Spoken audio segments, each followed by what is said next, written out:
Hello and welcome back to Aquarium Plant Index, where each week we spotlight an aquatic plant to help you get the best out of your aquarium.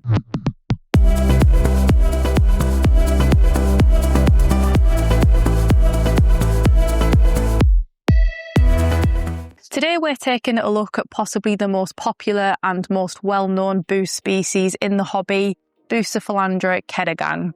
It's known for its elongated deep green leaves with a unique crinkled edge, and this is a plant that adds both structure and a subtle colour variation to your aquascape.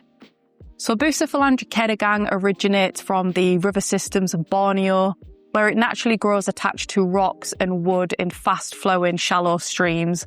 And like other Bucephalandra species, it's a slow-growing epiphyte, meaning that it thrives when it's attached to hardscape rather than being planted in the substrate. And what sets Ketagang apart is its slightly larger, more elongated form compared to the smaller Buce varieties, giving it a more pronounced presence while still maintaining that controlled, refined growth habit that Bucephalandra is known for.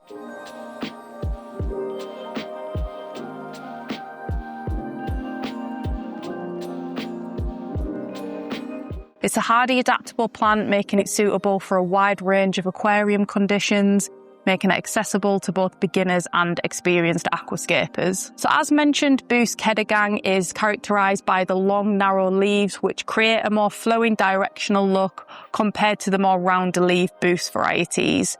And the base colour typically ranges from dark green to like an olive green, but under the right lighting, the plant can exhibit a subtle iridescence, and the actual stem of the plant is often a reddish pink colour, which again makes this Bucephalandra species stand out. The leaf edges are usually slightly wavy, and this adds texture and movement, while the surface has a signature Bucephalandra sheen that can catch the light at different angles, and it also has like an almost speckled look to it. Compared to the more compact varieties, Ketagang feels more elongated and architectural, making it particularly effective when used to follow the lines of wood or rock within the layout. Its growth is along a creeping rhizome, and it forms dense clusters over time with a slightly looser, more natural spread. So like most Bucephalandra, Kedagang is a slow-growing, easy plant, and it performs well under low to moderate light, and it doesn't require CO2 injection, although the addition of CO2 and consistent fertilisation will enhance the growth rate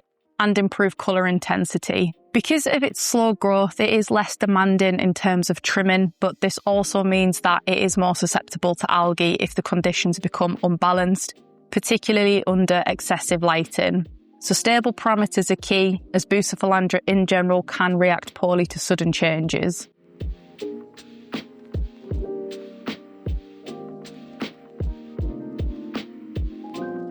So Bucephalandra Kedagang should be treated like an epiphyte, and that is to just not bury the rhizome completely, as this can cause it to rot. However, you can plant Buce lower to the actual substrate, and it will just root itself into the soil itself, and this is a safer way to plant Buce at a lower level of the aquascape.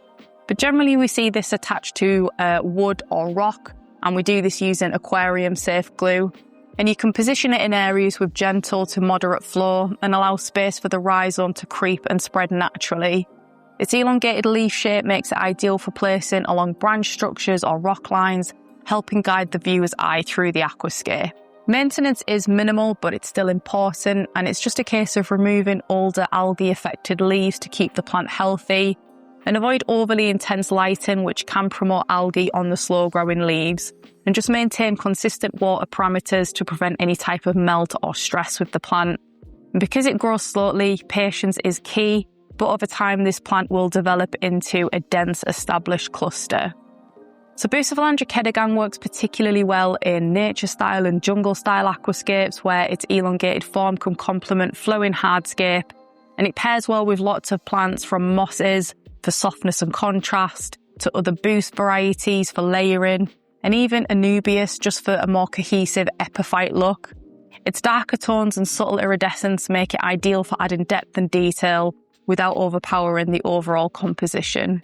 It's also a great choice for nano aquariums, where its form can be appreciated up close, as well as in larger layouts where it can be used to create structure and repetition. One of the most interesting aspects of Bucephalandra Kedagang is its ability to grow exceptionally well immersed. It grows faster and more robustly out of water than submerged, and in paludariums or high humidity setups, the leaves tend to be thicker and more defined, coloration can become deeper, and the growth rate increases significantly.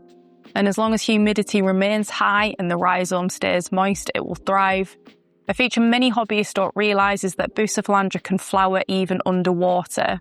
So Ketagang, like other Bus species, produces small pale or white flowers, and they emerge from the rhizome on short stalks.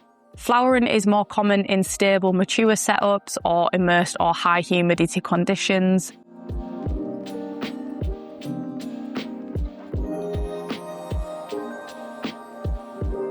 And some tips for success with this plant is to keep light in moderate to minimise algae while still enhancing the colour.